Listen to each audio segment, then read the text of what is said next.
La montagne n'est pas une décharge. Chaque fois que je traverse mon village, je commence toujours par contempler la montagne. Elle est là, majestueuse, silencieuse, depuis des siècles. Elle a vu naître nos grands-parents. Elle a vu grandir nos parents. Elle nous a vus courir pieds nus sur ses sentiers. Elle nous a offert ses figues, ses olives, ses sources, son air pur. Elle ne nous a jamais rien demandé. Et pourtant, aujourd'hui, quand je parcours ces mêmes chemins, parfois, je baisse les yeux, et ce que je vois me fait mal. Des bouteilles de bière, des stylos, des sacs en plastique, des emballages, comme si la montagne était devenue une décharge.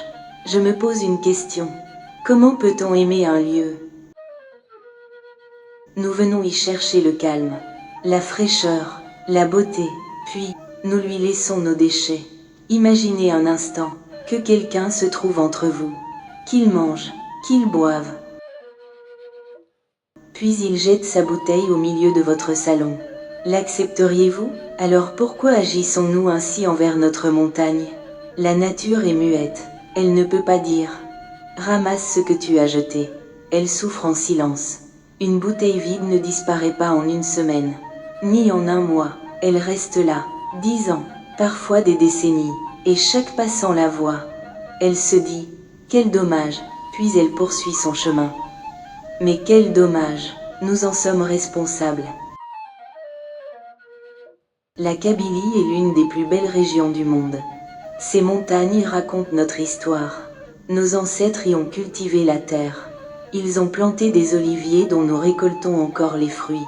Ils nous ont laissé un héritage. Avons-nous le droit de leur laisser des montagnes jonchées de bouteilles? Je ne demande pas à tout le monde de nettoyer toute la montagne. Je demande juste une chose. Prenez ce que vous avez apporté. C'est aussi simple que ça. Une bouteille dans un sac. Un paquet dans une poubelle. Un petit geste, mais un immense respect.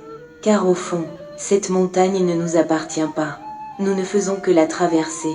Et nous avons le devoir de la restituer aussi belle que nous l'avons trouvée.